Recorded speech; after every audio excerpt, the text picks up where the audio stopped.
जगद्गुरु तुकाराम महाराज, राष्ट्रसंत गाडगे बाबा, राष्ट्रसंत तुकडोजी महाराज आणि मला माझ्या जीवनात ज्यांचं प्रत्यक्ष दर्शन झालं, ज्यांच्याबद्दल मला अत्यंत आदर आहे, असे आपल्या देशाचे माजी राष्ट्रपती कैलासवासी अब्दुल कलाम साहेब यांना वंदन करून आज या सोनोशी वस्तीवर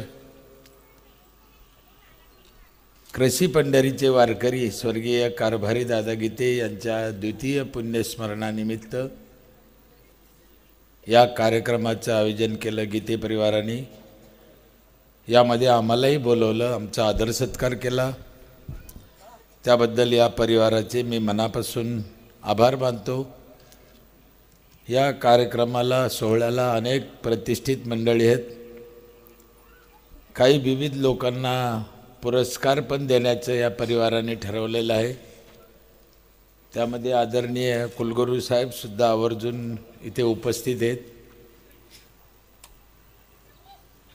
पूर्वीचं औरंगाबाद, आत्ताचं संभाजीनगर जिल्ह्यात माझं गाव आहे. भास्कर पेरे माझं नाव आहे. तिथून साधारण 15 किलोमीटरवर गाव आहे माझं. 25 वर्षे त्या गावच्या लोकांनी मला तिथे काम करायची संधी दिली त्या ग्रामपंचायतमध्ये. आणि त्या 25 वर्षात जे काही काम झालं ते लोकांनी पाहिलं, सरकारने पाहिलं. मग लोकाला असं वाटायला लागलं का आपलंही गाव असं झालं पाहिजे, आपल्याही गावात असं काम झालं पाहिजे. म्हणून मला लोक बोलवायला लागले. वास्तविक जाऊन बोलावं, व्याख्यान द्यावं या लायकीचं मी काही नाही, किंवा माझ्या घरातही तो विषय नाही. माझं शिक्षण 7वी पर्यंत झालेलं आहे. ते बी आपलं गेलो म्हणून 7वी. उपजत वारकरी घरात जन्माला आलो आहे. आजोबा पंजोबा सगळे वारकरी. पण ते इतकं पुढे वाढन आणि अशा वेगवेगळ्या कार्यक्रमाला लोक मला बोलवतील असं मला कधी वाटलंही नव्हतं, किंवा मी कधी विचारही केला नव्हता. 15 लाख किलोमीटर प्रवास झाला माझा. आता 7,000 गावामध्ये गेलो. काल मी वर्ध्याला होतो, आज रात्री बारामतीला आहे.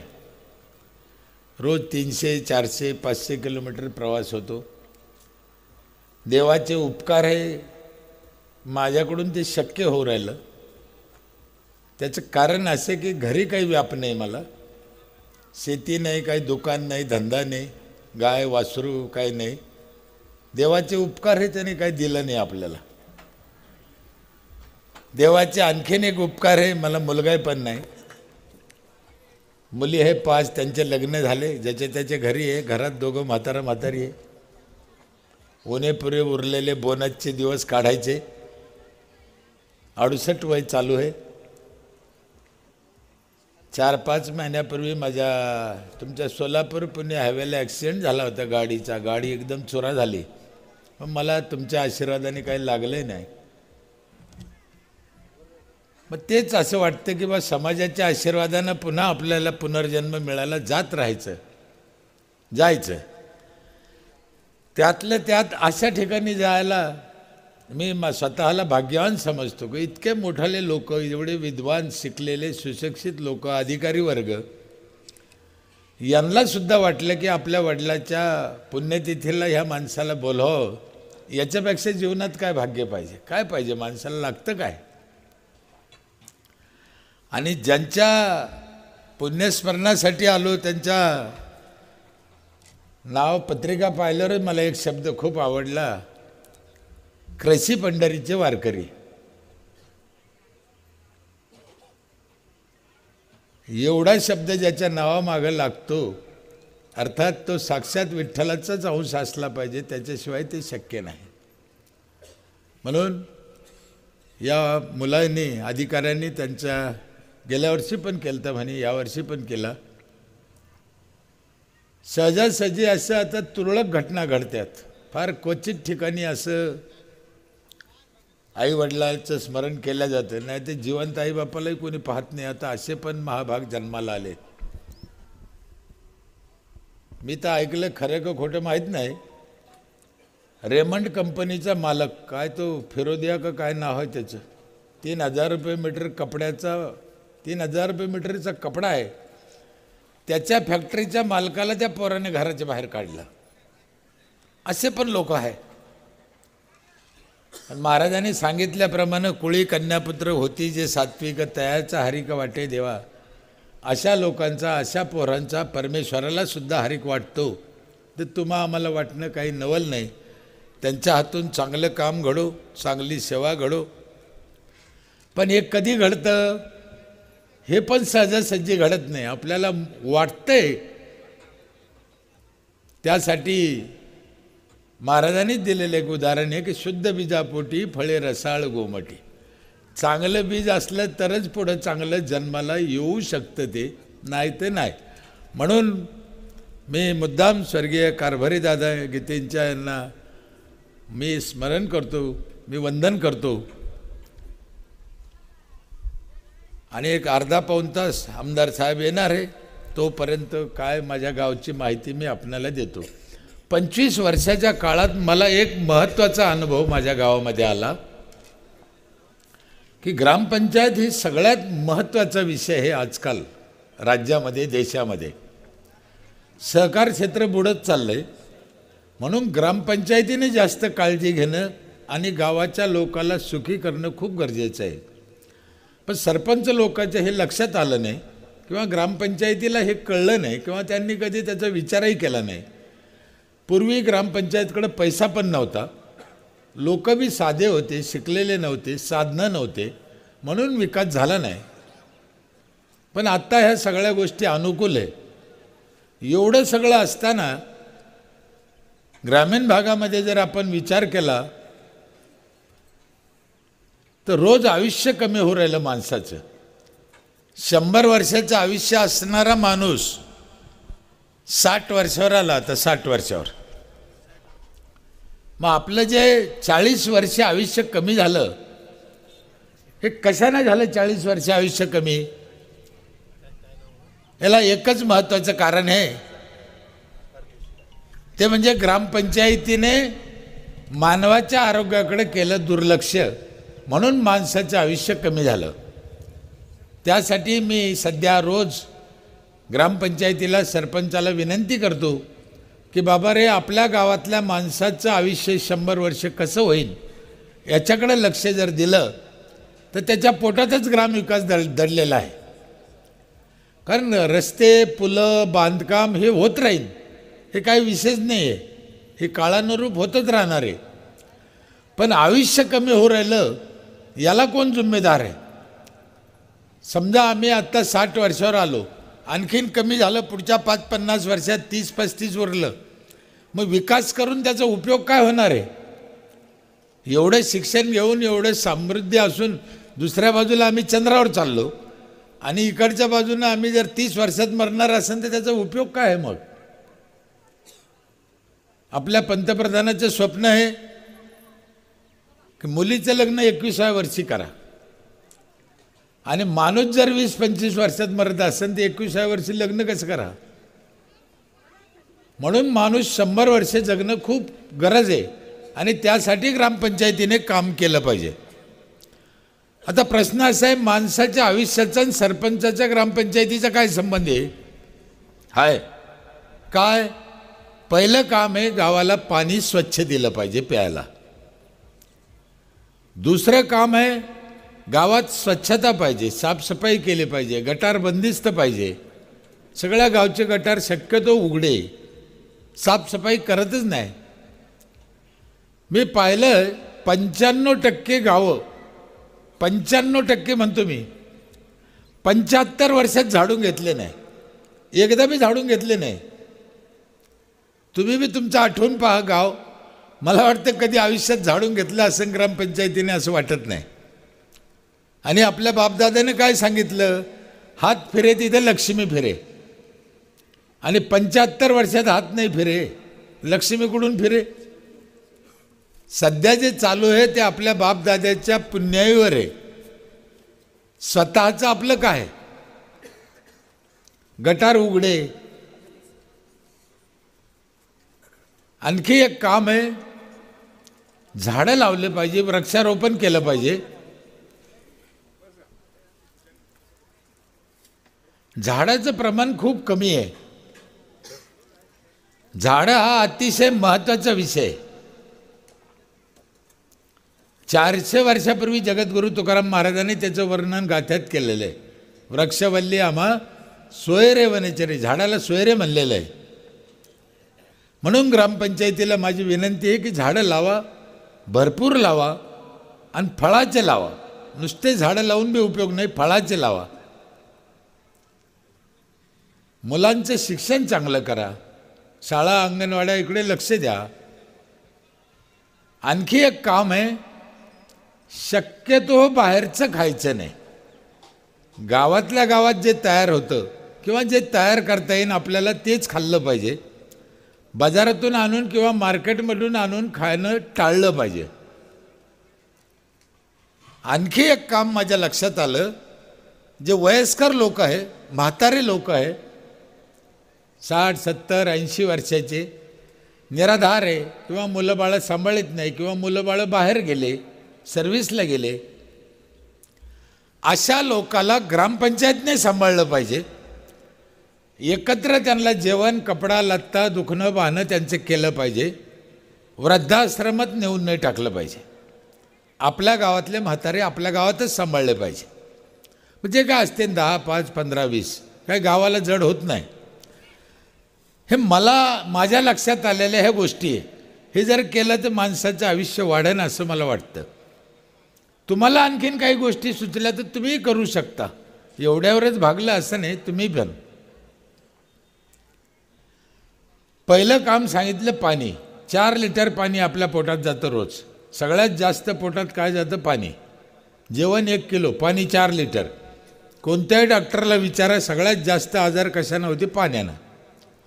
पाणी आपणच खराब केलं.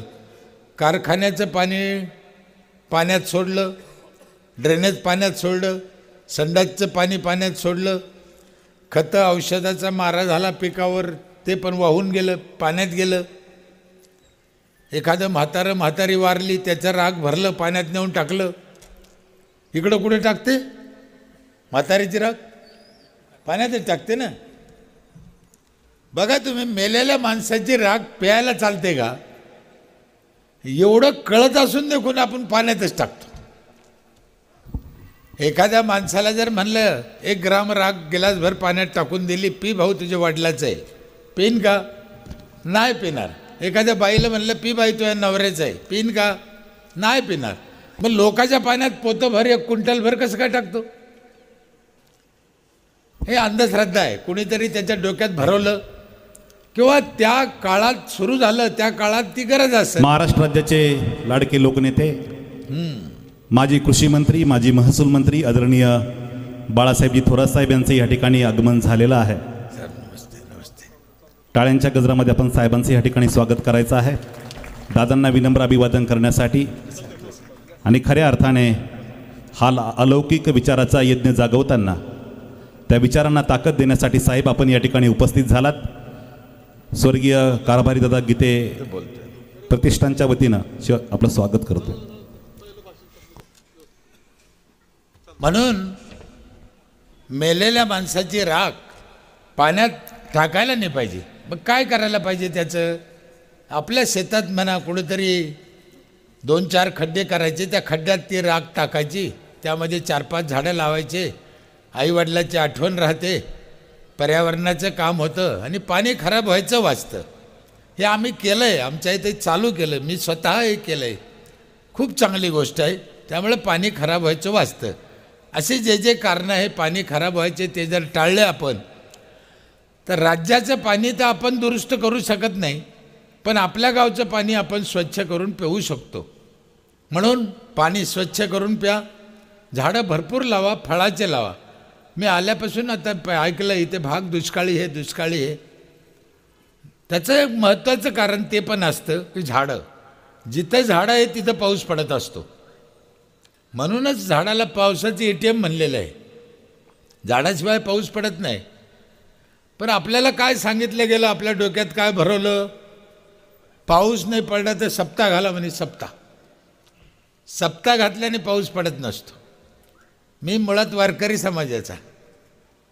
125 वर्ष पंढरपूरची पायीवारी आहे आमच्या घरात, पण गाथ्यात असं कुठंच सांगितलं नाही की सप्ताह घातल्यानं पाऊस पडत असतो. सप्ताह जरूर घाला तुम्ही. सप्ताह याच्यासाठी घालायचा आहे, 7 दिवस शिकायचं आणि 358 दिवस काम करायचं. त्या गुरुजी लोकांनी 7 दिवस शिकायचं आहे, याच्यासाठी सप्ताह आहे. आज सप्ताह घातला आणि उद्या पाऊस पडेल असं होणार नाही. सप्ताह घातल्याने पाऊस पडला असता तर पाकिस्तानला कधीच पडला नसता. तिथे का सप्ताह घालते का? अमेरिकेला पाऊसच पडला नसता, तिथे का सप्ताह घालते का? केरळला सप्ताह घालते का? नाही. म्हणून झाडाशिवाय पर्याय नाही. झाडं लावा. झाडाशिवाय माणूस जगू शकत नाही. 2 मिनटं ऑक्सिजन नाही मिळाला तर माणूस जगू शकत नाही. बाकीच्या इतर कितीही गोष्टी माणसाला कमी मिळाल्या तर जगू शकतो, पण ऑक्सिजन 2 मिनटं नाही मिळाला तर जगू शकत नाही. कोरोनामध्ये सगळ्यात महत्त्वाचं कारण माणसं मरायचं तेच होतं, ऑक्सिजन कमी पडत होता. म्हणून अजूनही झालेली चूक दुरुस्त करायची आणि आपल्याला झाडं लावायचे. त्यातल्या त्यात फळाचे लावा. गावात, गल्लीत, शिवरस्त्याला, शेताच्या रस्त्याला जांभळी, कवठं, सीताफळ, नारळ, पेरू किती लावा, काय प्रॉब्लेम नाही. पण लोकांची भावना काय आहे की सरकारी जाग्यावर, रस्त्याला, गावठाणात जर फळाचे झाडं लावले तर पोरं ठेवायचीच नाही. गावातले पोरं ठेवायचीच नाही, फळं नाही ठेवायचे. मग त्याने काय झालं? आता तुम्ही अशोकाचं झाड लावलं, त्याला काय येतं? मग जांभूळ लावून जर जांभळं पोराने खाल्ले तर बिघडलं काय आपलं? पण पोरं खाते म्हणून आपण जांभळं लावित नाही, कवटी लावित नाही, सीताफळ लावित नाही. मग एवढा माणूस हलकट झाला. मी एका गावात म्हणलो होतो, इतका जर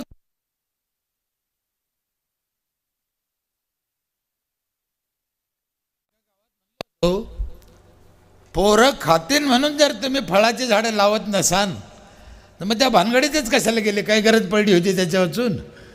रामदेव बाबाच्या आश्रमात जाऊन राहायचं ना, कशाला लग्न केले आणि एवढं कुठं नाही केला?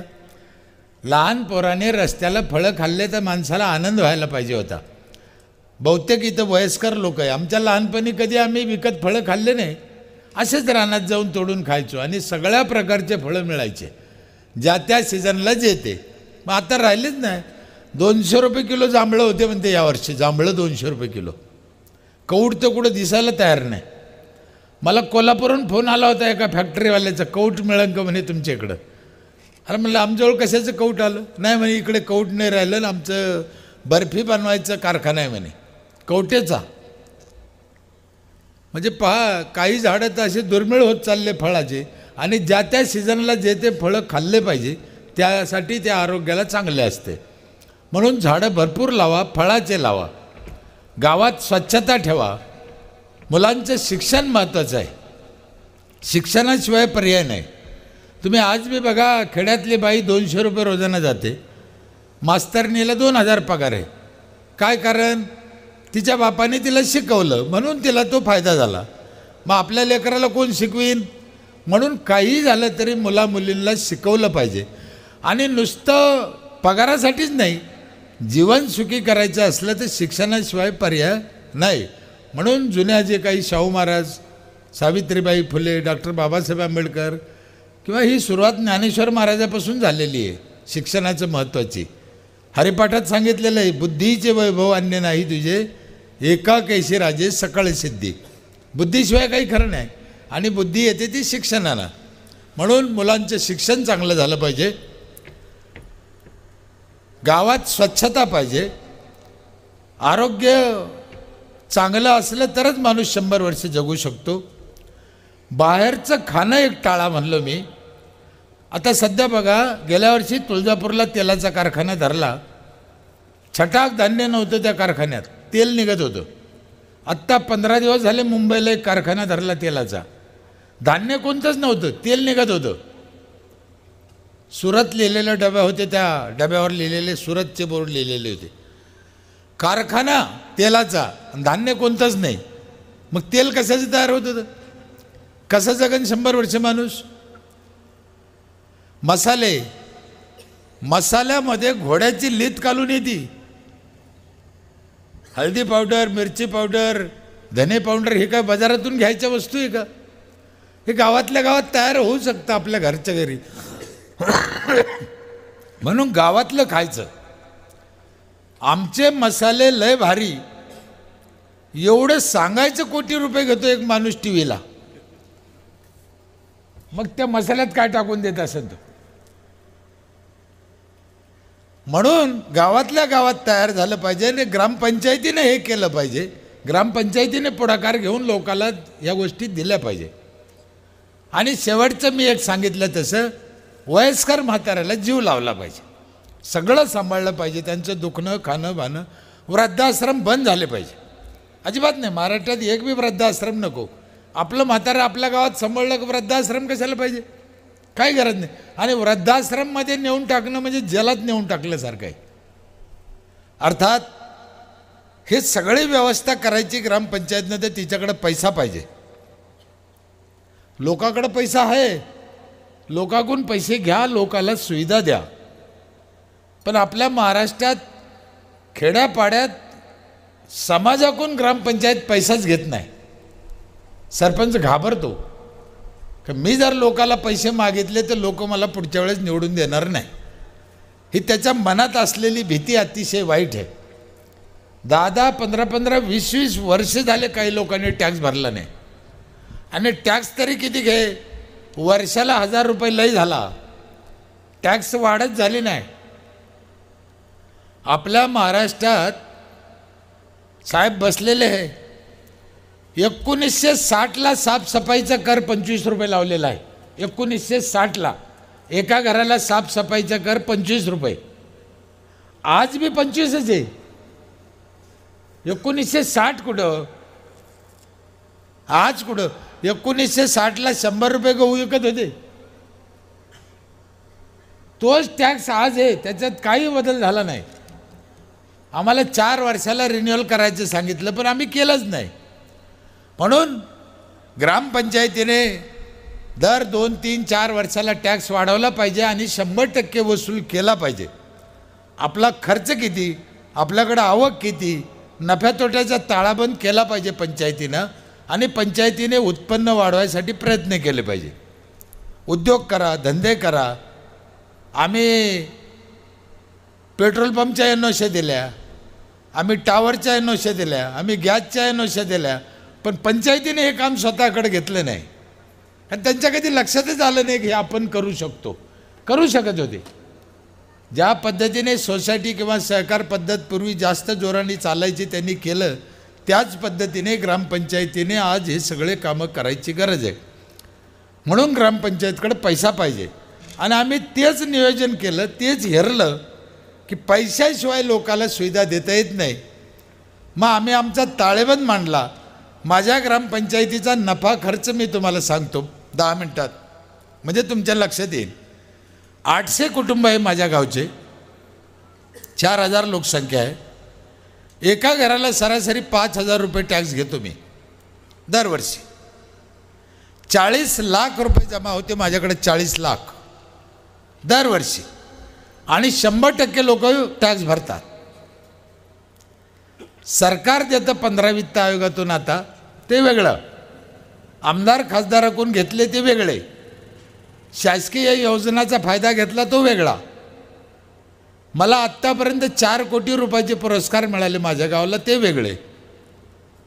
माझा टॅक्स 40 लाख जमा होतो दरवर्षी.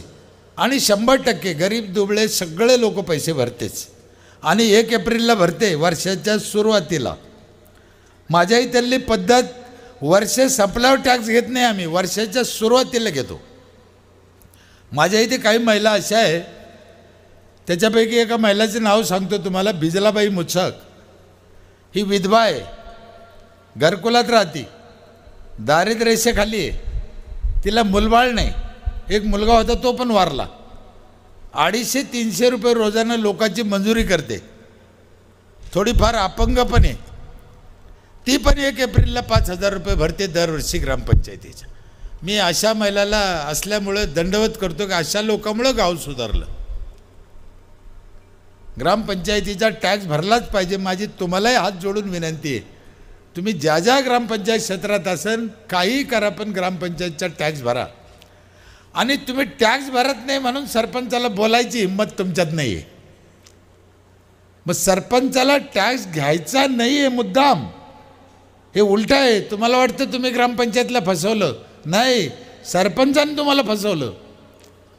तो मुद्दाम घेत नाही, कारण पैसे घ्यायचे नाही, तुमचं काही करायचं नाही.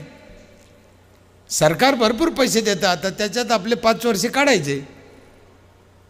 समजा तुम्ही पेट्रोल पंपावर गेले आणि 100 रुपयाची नोट दिली, तुमच्या मोटरसायकलमध्ये 1 लिटर पेट्रोल टाक त्याला सांगितलं, आणि त्या माणसाने 100 रुपयाची नोट खिशात घातली, नाही टाकीत म्हणलं पेट्रोल, तुम्ही निघून जाईन का? त्याला बुटानं ठोकन ना, बरोबर आहे का नाही? तसंच आहे पंचायतचा टॅक्सच. तुम्ही जर टॅक्स भरला आणि जर नळाला पाणी नाही आलं तर बूट काढा ना.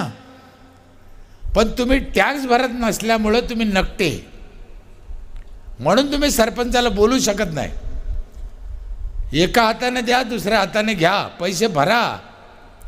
आणि ग्रामपंचायतला भरलेला टॅक्स सरकारला जात नाही, तो गावातल्या गावात खर्चासाठी असतो. लोकांना ह्या गोष्टीची माहिती नाही, जाणीव नाही, म्हणून लोक पैसे भरत नाही. यामध्ये महत्त्वाचं म्हणजे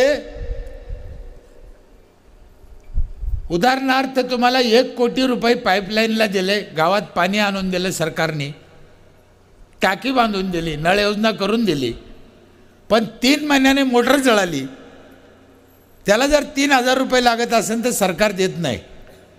1 कोटीची योजना देतं, पण मोटर भरायला 3,000 देत नाही. मग ती मोटर कशातून भरायची?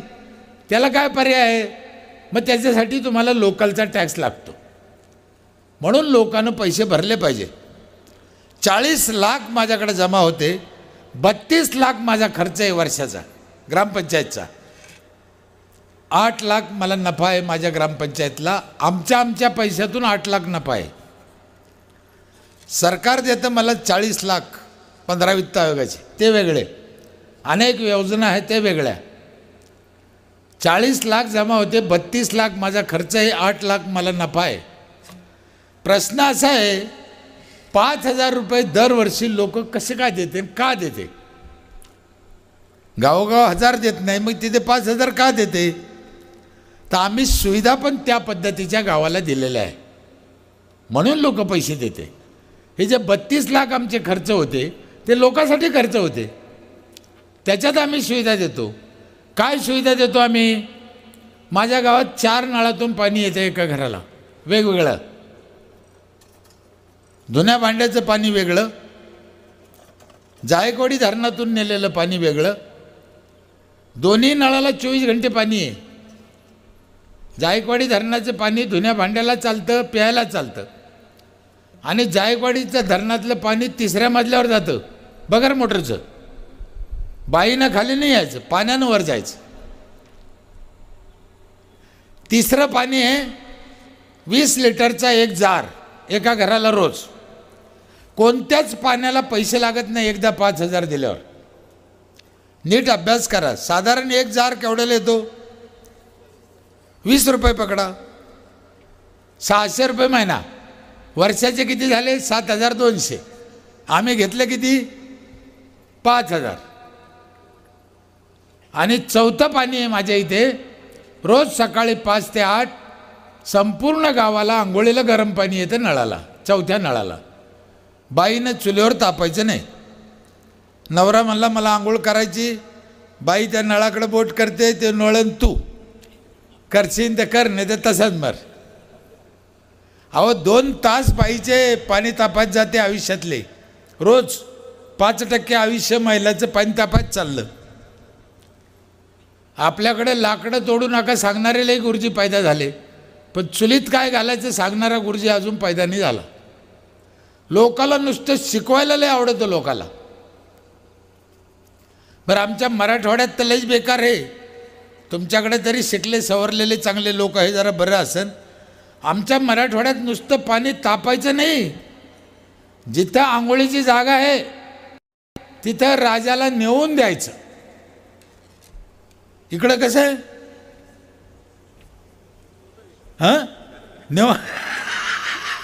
नेऊन द्यायला लागतं का तो घेऊन जातो बकेट? हां, काय माणूस हरामी झाला. म्हणताने लक्ष्मी म्हणतो पण वागणूक लक्ष्मीची देत नाही. 16-17 घंटे काम करते हो महिला. लाज वाटते कधी कधी, कसं काय माणूस झाला कळत नाही. 16 तास जर महिला काम करत असेल तर किती अवघड आहे. माणूस लय झाला तर किती घंटे काम करतो खरं सांगा? हां, 8 घंटे. हे पाहुणे भेटले कसे 8 घंटे म्हणले, आणि ते बी खानदानी असला तर 8 घंटे, नाही तर कशाचं 8 घंटे? सकाळी उठला, चहा प्यायला का लगेच टपरीवर गेला का, पेपर काढला का, शरद पवार साहेबाला काय कळत नाही, मोदी साहेबाला काय कळत नाही, सुरू झालं त्याचं. कशाचं काम करतोय? मी एका गावात सांगितलं होतं, गणित पोरायला विचारलं होतं, तुम्हाला पण विचारतो. माणूस 8 घंटे काम करीत जर असन आणि महिला 16 घंटे काम करत असन तर रात्री पाय कोणाचे दुखत असन?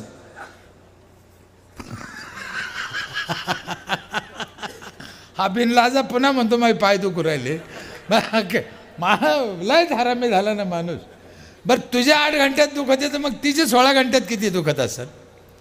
हा सगळा विचार ग्रामपंचायतीने करायचा आहे साहेब, आणि महिलाचे कष्ट कमी करायचे. आता 5वं पाणी आम्ही चालू केलं, ते काय नवीन मशनी घेतल्या, जपानच्या मशनी आहे. हे जारच्या पाण्यावर बी आता भरोसा नाही राहिला माझा. तांब्याचे फिल्टर आहे ते, मोठमोठाले लोक, हिरो लोक पिते त्या क्वालिटीचं पाणी. माझी गावातली ती बिजलाबाई रोजाना जाणारी बगलात बाटली घेऊन जाते. आता हे 100 वर्षे जगली पाहिजे ना. आणखी एक योजना आहे आमची, पिठाची गिरणी आहे ग्रामपंचायतची स्वतःची. वर्षभर दळण फुकट, किती दळून न्या, लग्न करा, साखरपुडे करा. 5,000चा हिशोब देतो मी तुम्हाला. 5,000 घेतो, पण लोकाला काय सुविधा देतो? लोक का पैसे भरते? आणि 40 लाख जमा होते, 32 खर्च होतो, 8 लाख मला नफा आहे. हे गणित ध्यानात ठेवा. आणि लोकाला काय देतो ते बी ध्यानात ठेवा. 5 प्रकारचं पाणी आहे, पिठाची गिरणी मोफत आहे. वर्षभर संपूर्ण गावच्या महिलाला सॅनिटरी नॅपकिन फ्री आहे. संपूर्ण गावाला वर्षभर वायफाय फ्री आहे. हे 5,000तलं गणित आहे. आम्ही 10 मशनी घेतल्या लोकांसाठी, महिलांसाठी. छोट्या छोट्या मशनी आहे, त्या पण फ्री आहे. मशीन कशाची आहे? शेवाय करणं, पापड करणं, बटाटा चिप्स, बटाटा चिवडा, धने पावडर, मिरची पावडर, हळद पावडर, ऊसाचा रस काढणे, गोड तेल करून नेणे, हे सगळ्या मशीनी मोफत आहे. इतकंच काय, मोटरसायकल 4 व्हीलरमध्ये हवा भरायचं मशीनसुद्धा ग्रामपंचायतचं आहे. एवढ्या सुविधा लोकाला आहे, म्हणून लोक पहिल्या दिवशी 5,000 रुपये भरते. कचरा लोकाच्या घरून आणतो आम्ही उचलून, रोज डोर टू डोर. 2 बकेट दिल्या, प्लास्टिक ठेवायला पिशवी दिली वेगळी. कचऱ्याचं खत करतो आम्ही, गांडूळ खत. प्लास्टिक भंगारवाल्याला विकतो. आता दर तालुक्याला 1 युनिट सरकार देणार आहे प्लास्टिक रिसायकलचं. प्लास्टिक जाळलं नाही पाहिजे, प्लास्टिक फेकलं नाही पाहिजे. जाळलं तर आकाशाला छिद्र पाडतं, ते एवढं हलकट आहे. जमिनीत पडलं तर 1400 वर्षे सडत नाही. चांगदेव बाबाची अवलाद आहे, सडत नाही प्लास्टिक. म्हणून फेकलं नाही पाहिजे, जाळलं नाही पाहिजे. आम्ही महिलाला पिशवी दिली दर घराला 1, याच्यात तुम्ही प्लास्टिक ठेवा, आम्ही घेऊन जातो. तरी महिला काही ऐकत नाही. कधी कचऱ्यात टाक, कधी खाली टाक, कधी रस्त्यावर फेक. बोललं तर मग अजून लेकराकून झालं असेल, म्हणजे आपल्यावरच. मग आता 3 वर्षांनी आम्ही काय केलं, घरातलं जुनं प्लास्टिक 15 रुपये किलोनं विकत घेतो. आता जे बाजूला ठेवते विकत घेतो. 1 तुकडा फेकीत नाही हरामखोर आता. हां, काही महिला तर अशा आहे, स्वतःचं तर ठेवत्या, पण शेजारीन घरी नसले तिचं पण उचलून ठेवत्या. एवढे सज्जन झाले.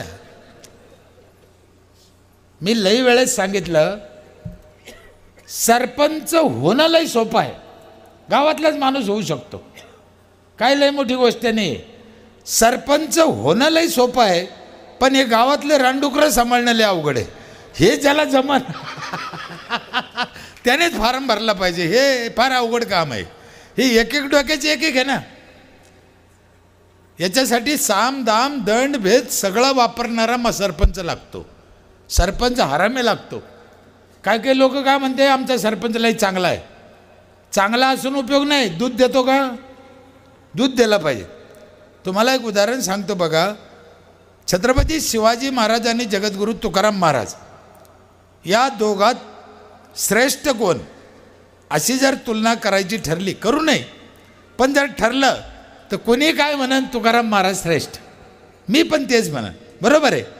मग औरंगजेबानं आग्र्याला छत्रपतीच्या ऐवजी जर तुकाराम महाराजाला अटक केली असती तर तुकाराम महाराज सुटून आले असते का? ते तिथंच इठ्ठल इठ्ठल इठ्ठल करीत बसले असते. त्याला ओरिजिनल छत्रपती लागतोय सुटून यायला. म्हणून सरपंच असा पाहिजे की गावातल्या लोकांचा सांभाळ करता आला पाहिजे. आणखीन एक आमची योजना आहे. शेती करायचा ट्रॅक्टर आहे आमच्याकडे मोठा महिंद्राचा. 30% सबसिडी आहे शेतकऱ्याला. नांगर मोगड रोटा. म्हणजे 2000 रुपये एकर जर गावात नांगरायला लागत असेल तर आम्ही 1400 रुपयाने नांगर करतो. 10,000 रुपये जर बिल झालं शेतकऱ्याचं वर्षाचं तर त्याच्याकडून 7,000 घेतो. 3,000 त्याला माफ करतो. शेतकऱ्याला 30% सबसिडी देणारी मला वाटतं महाराष्ट्रातली पहिली ग्रामपंचायत असेल माझी. होऊ शकतं, काय अवघड नाही ते.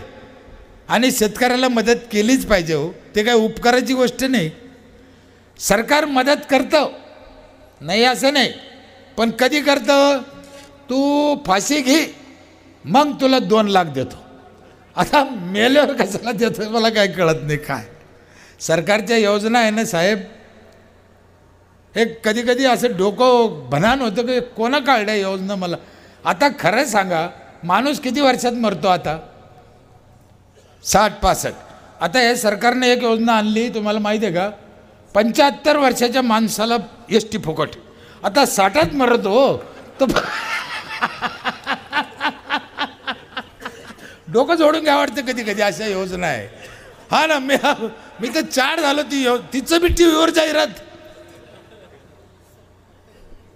त्याच्यापेक्षा आमच्या शाळातल्या जिल्हा परिषदच्या पोरायला जर एसटी फुकट केली तर हे सरकारचं काय बिघडण का हराम करायचं? पण नाही, चांगले कामं करायचे नाही. उलट शाळा बंद करू राहिले ते. जिल्हा परिषदच्या शाळा बंद करायच्या म्हणते.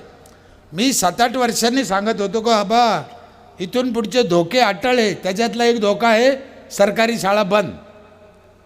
मी 7 वर्षापूर्वीचे माझं भाषण फिरू राहिलं. आता मी तेव्हा सांगितलं होतं.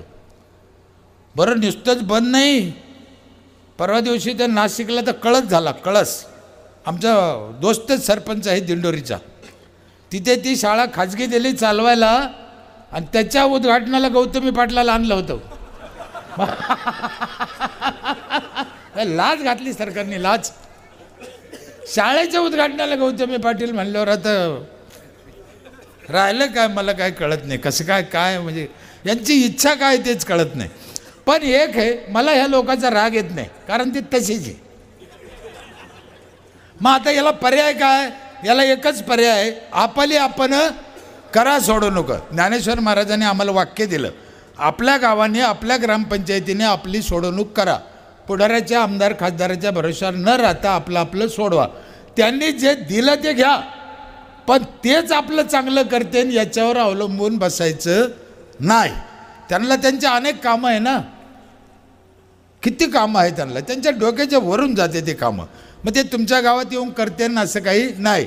हे बघा तुम्हाला 12,000 संडासला दिले, मग 12,000 संडास होत नाही का? होतो. पण 12,000 घेऊन तुम्ही बाहेर जात असन तर आमदार साहेब येऊन का हाताला धरून बसीन का त्याला? भाऊ इथं बस. 12,000 दिले, खेळ संपला. म्हणजे त्यांनी नक्की काय विकास करायचा याचे काही ठरलेले गणित आहे. त्यांनी रोड करावं, पुलं करावं, मोठाले कॉलेज काढावं, हा त्यांचा विषय. कारखाने गावातलं येऊन कसं करते ते? काय करणार नाही. म्हणून आपल्या गावातल्या लोकांनी आपल्या सुविधा केल्या पाहिजे आणि आपले कामं आपली सोडवणूक आपण केली पाहिजे. आणखीन काय सुविधा आहे माझ्या इथे? अजून लोक का पैसे भरतात? सगळ्यात एक बिन पैशाची योजना काढलेली आहे आम्ही, जिला पैसे लागत नाही. जी बाई 1 एप्रिलला पहिली पावती फाडीन तिच्या हातानं 15 ऑगस्टचं झेंडावंदन करतो आम्ही.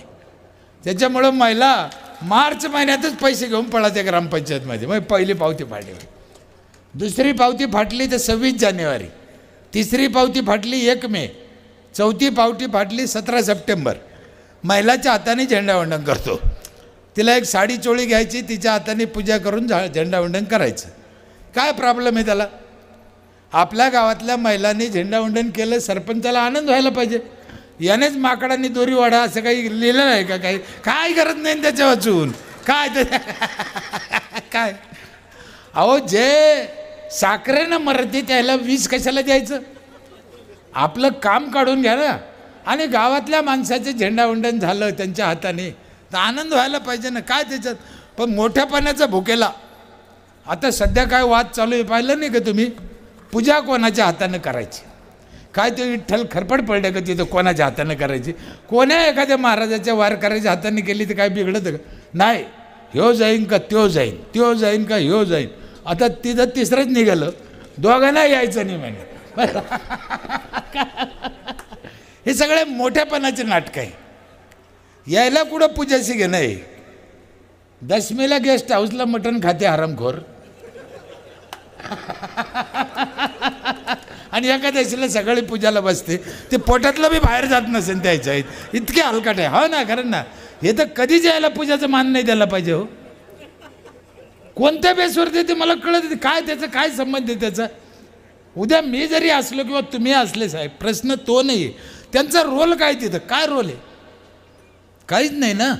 एका वारकऱ्याच्या हाताने, हे आपले गीते साहेब नाही का, अशा लोकांच्या हाताने जर केला, हे इथं बसले, अशा लोकांच्या हाताने पंढरपूरची पूजा केली, काय बिघडायचं? काय त्याला काय बिघडायचं? उलट पंढरपूर विठ्ठल खुश होईन. हां, ते हे आंघोळ घालताना बी विठ्ठल असं असं करीत असन तिथं. पण काय करीन? त्याचा इलाज नाही. काय काय करीत असन? आणखी काय सुविधा आहे माझ्या इथे लोकांसाठी? आम्ही एक लोक मृत्यूची नोंद करीत नाही गावोगाव, आणि 2 वर्षानं येते माझ्या बापाचं सर्टिफिकेट द्या. आता कुठून देईन सरपंच? कोर्टातून काढायला 5,000 रुपये लागते.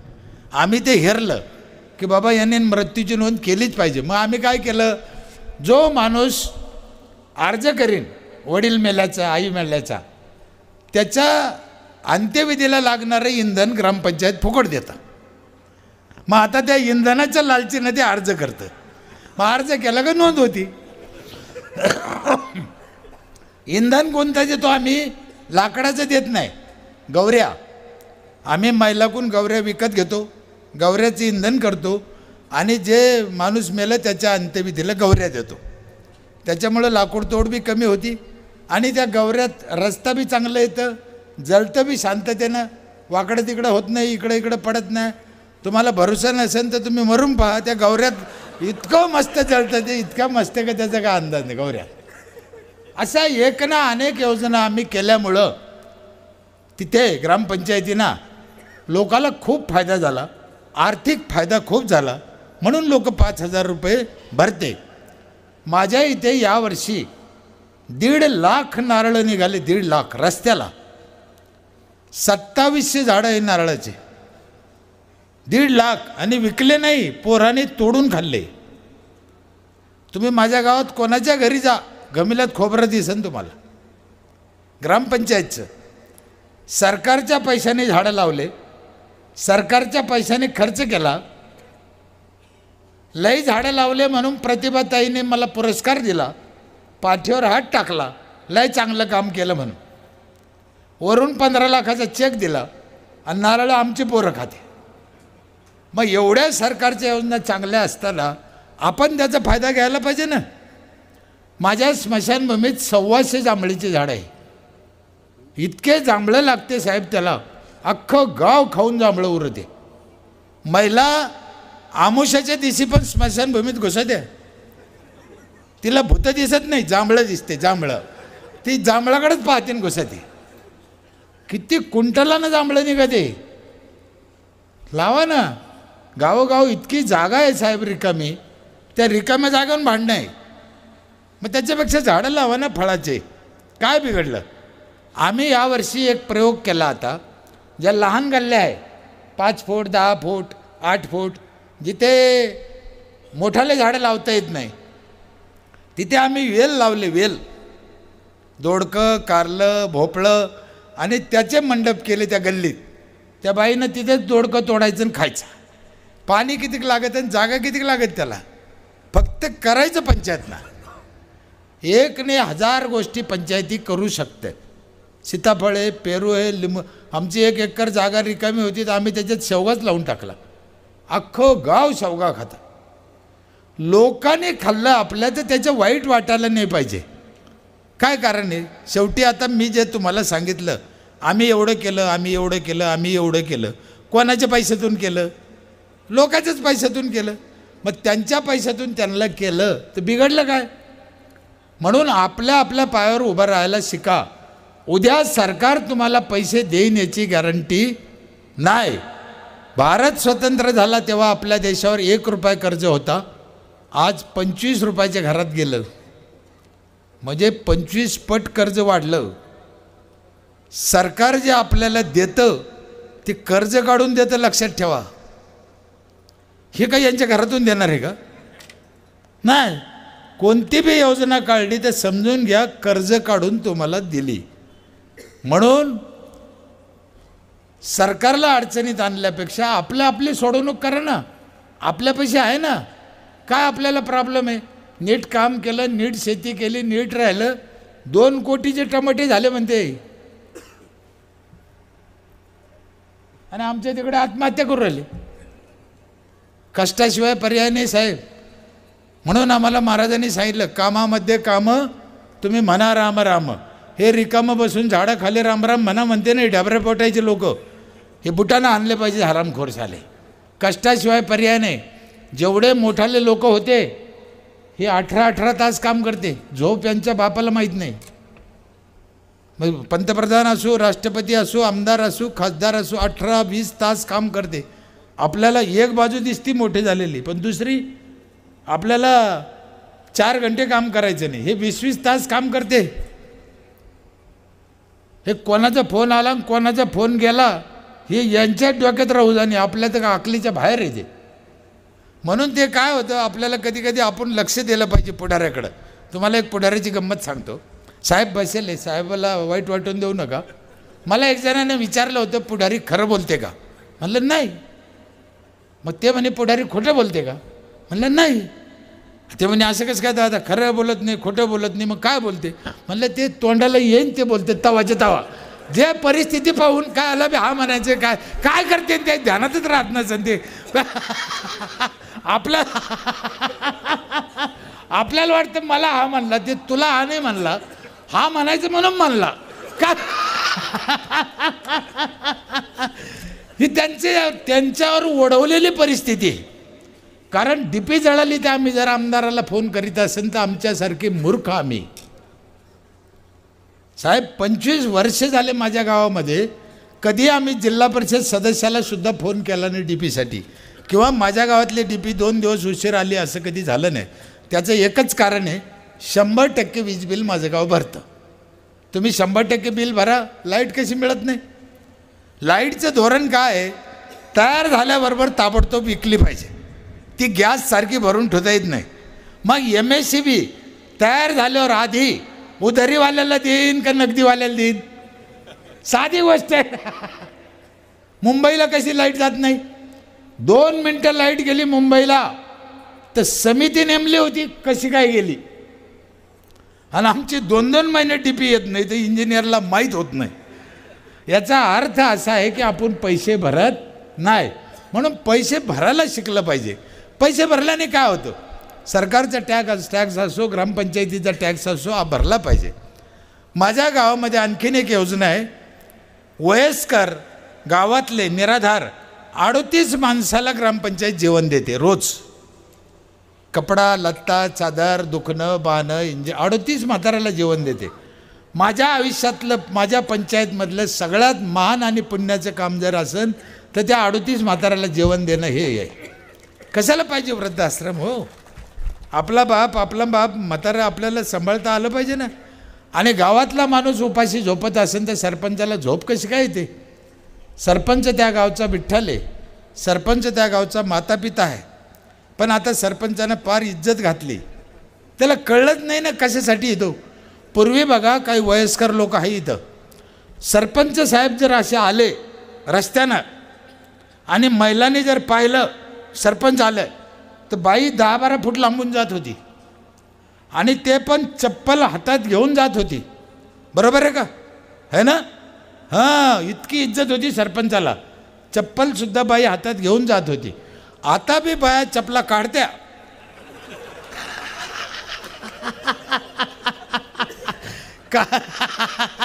काढीत नाही असं नाही, पण ते कारण बदललं. मग ते कोणा केलं? आम्हीच केलं. म्हणून आम्हाला गेलेली इज्जत परत आणायची आहे. त्यातल्या त्यात त्या निळू फुले भाऊनं सरपंच असा रंगीला, म्हणजे सगळ्यात हरामखोर. पण असं नाही आहे, सरपंचाची खुर्ची ही अतिशय पवित्र खुर्ची आहे. आमदार खासदार मंत्र्यापेक्षा ही श्रेष्ठ खुर्ची आहे. जर त्याला त्या खुर्चीची जाण झाली तर माझे 100% शिवरस्ते केले. 3000 एकर जमीन कोरडवाहू होती, आज 3000 एकर पाण्याखाली आली. 3000 एकर ऊस आहे माझ्या इथे, सेपरेट सबस्टेशन आहे, 24 तास लाईट आहे. सगळ्या रस्त्याला सगळ्या रस्त्याला शिवरस्ते केले, सगळ्या रस्त्याला फळझाडं लावले आणि सगळ्यात महत्त्वाचं म्हणजे महिला सुखी झाल्या, महिला सुखी झाल्या. म्हणून ग्रामपंचायतीला माझी विनंती आहे की महिलासाठी काम केलं पाहिजे, शेतकऱ्यासाठी काम केलं पाहिजे.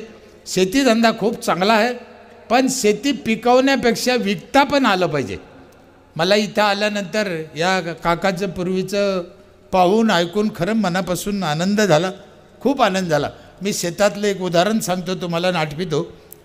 तुमच्या पुणे हायवेला, नगर पुणे हायवेला मी एकदा चाललो होतो. तिथे एक म्हातारा हरभरा घेऊन बसलं होतं, हिरवा हरभरा. मला खावं वाटलं, मी गाडी उभा केली. म्हणलं बाबा जोडी केवढ्याला दिली? द्या 2. म्हाताऱ्यानं मला ओळखलं. अरे तू गरम पाण्यावाला सरपंच आहे? म्हणलं हा बाबा, घे म्हणे 2 जोड्या खाय. पण मी चौकशी केली, हरभरा किती पेरलं, किती झालं. तर बाबा म्हणे 3 एकर हरभरा पेरलं होतं आणि 51,000ला व्यापाऱ्याला उक्त दिलं. म्हणजे नीट आहे का? हिरवं हरभरं म्हाताऱ्यांना 51,000ला उक्त दिलं, फुलातलंच. म्हणजे घाटे लागले, देऊन टाकलं. अरे बापरे म्हणलं. पण हे सांगताना म्हाताऱ्याचं तोंड जरा उतरलं. म्हटलं बाबा व्यापाऱ्यांना पैसे बुडिले का? नाही म्हणे, अरे 51,000 त्यानं मला आधी नगदी दिले म्हणे. म्हटलं मग नाराज काहून आहे? ते काय झालं म्हणे, त्यानं काय केलं, 11 जानेवारीला 12 जानेवारीला सगळं हरभरं एका दिवसात काढून नेलं म्हणे. आयशर आणले म्हणे 2-3, 70-80 महिला आणल्या, फोटो काढले, व्हिडिओ केलं, जुड्या बांधल्या. ते व्हिडिओ फोटो कुठेतरी पाठवले म्हणे आणि त्यानं सौदा केला तिकडं. त्याला खर्च जाऊन 2 लाख राहिले. कारण 12 आणि 13 जानेवारीला मुंबईला आणि पुण्याला लय हरभरं लागत होती हिरवं, कारण ते सक्रात होती. बुद्धीचे वैभव अन्य नाही तुझे, एका केशीराजे सकळ सिद्धी. वावर याचं पेरलं यानं, खर्च यानं केला, याला 51,000 आणि त्याने 2 दिवसाचे 2 लाख बुद्धीचे. मग व्यापाऱ्यानं याला फसवलं नाही, याची बुद्धी याला कामं आली नाही. म्हणून शिकलेल्या पोराने नोकरीच्या मागं नाही लागता आपल्या बापाला, शेतकऱ्याला जर मदत केली, त्यांच्या ज्ञानाचा फायदा जर शेतीत केला तर शेतकऱ्याला चांगले दिवस येऊ शकते. जसे हे पोरं बघा, इथले जे मोठे भाऊ हे शेतकरी, यांना मदत करते.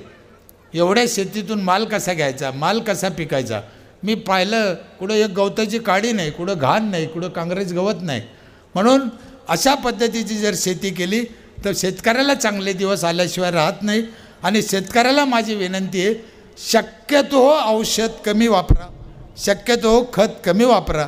नाही लोकाला तर निदान आपल्याला घरच्या खायासाठी तरी आपण चांगलं पिकवा आणि चांगलं खा. 100 वर्षाचं आयुष्य प्रत्येक माणसाला मिळावं अशी परमेश्वरचरणी प्रार्थना करतो. इथं मला बोलून आदर सत्कार केला त्याबद्दल गीते परिवारांचे मनापासून आभार मानतो. अतिशय आदरणीय मंडळी बसलेली आहे, यांच्यासमोर मी बोलावं एवढी माझी लायकी नाही, तरी पण त्यांच्या मनाचा मोठेपणा ते बसलेत. पुन्हा आपल्या सगळ्यांची माफी मागतो, इथंच थांबतो. जय हिंद, जय महाराष्ट्र.